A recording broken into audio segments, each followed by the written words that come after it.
Hello from the sports desk. Kaizer Chiefs have a date with destiny on Saturday.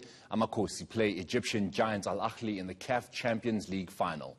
Chiefs, of course, are the underdogs coming up against the 9-time African champions, while the Glamour Boys have barely made an impression in CAF competitions in their 51-year history.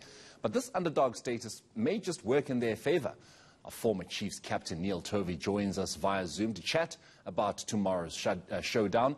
A very good evening to you, Neil, and thank you so much for joining us. So, Pitso Mosimane has called this Kaizer Chiefs team awkward because they had a catastrophic domestic season, but they're now on the cusp of continental glory. Is their unpredictability an advantage?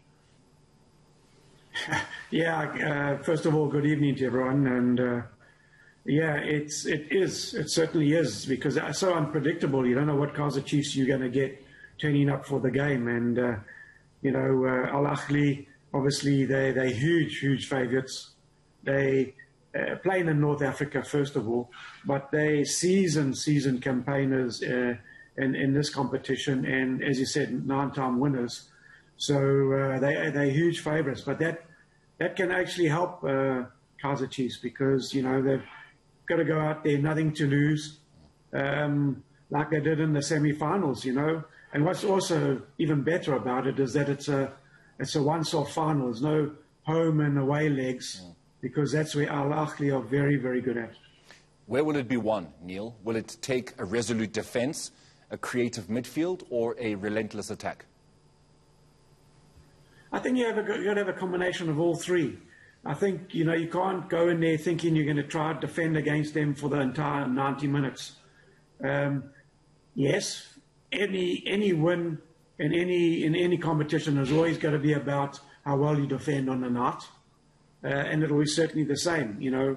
But the concentration levels, and it's all about the key moments, how the key moments are going to be determined in this match. When Al Ahly are on top, how can you negate where they are hurting you? Make sure maybe it's away from the goal, out wide, so they're not really penetrating your 18-yard area. If Chiefs do that successfully, they can always catch Al Ahly on the counter-attack, given the fact that Al Ahly will be looking as clear favourites to win it. And I'm sure they'll be the more attacking-minded team. But then, having said that, I hope Chiefs have worked very well at set pieces, because, you know, set pieces can, at the end of the day, be the difference between the two teams. Yeah. Now, should Chiefs win, Neil, is this a win for South Africa, or will the club's fans be within their right to enjoy this triumph alone? And this is considering how much suffering they've had to endure here at home for 6 years and be bantered for it season in and season out. Yeah, obviously it's got to be a win for South Africa. You can see the SAFA president has called on Chiefs to bring it home to South Africa. You know, and obviously Chiefs themselves will be looking, obviously, to it for a little bit of the missing kind of fortune that they have had in the past, where they win trophy after trophy. It's been very lean for 6 years, as you said. They need to get some silverware, which they haven't done.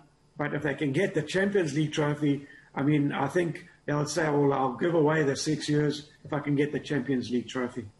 Now, in the last 10 years, Neil, we've had Orlando Pirates in the Champions League and Confederation Cup final. That was 2013-2015. Mamelodi Sundowns winning the Champions League in 2016. Now we have the Glamour Boys on the cusp of themselves getting their own star over their emblem. But Bafana haven't done very well over time. Where's the disconnect? Well, I think we like I said, where Chiefs have to do very well at is win the big moments of the matches. Bafana haven't done that. When they've had key fixtures, they haven't won those big moments. They haven't come out in all aspects of the qualifying process. Should have done much more better on the home front, so that they secure all vital points and then grab something on the way fixtures. Yeah. But club football, national teams are two different entities, you know. coaches have a lot longer to work with teams at on club football, whereas in the national team, the coach only has it for 10 days at max. So, yeah, I think obviously there's a huge big difference, but this can always give the confidence going forward for the national team as well in their campaign to qualify for the World Cup. Well, let's hope it does give Bafana Bafana that encouragement to qualify for the World Cup later on this year. Neil, thank you very much for joining us here on eNCA on this evening. That was former Kaizer Chiefs and Bafana Bafana captain Neil Tovey, of course, just giving his thoughts on tomorrow's showdown between Al Ahly and Kaizer Chiefs in Morocco.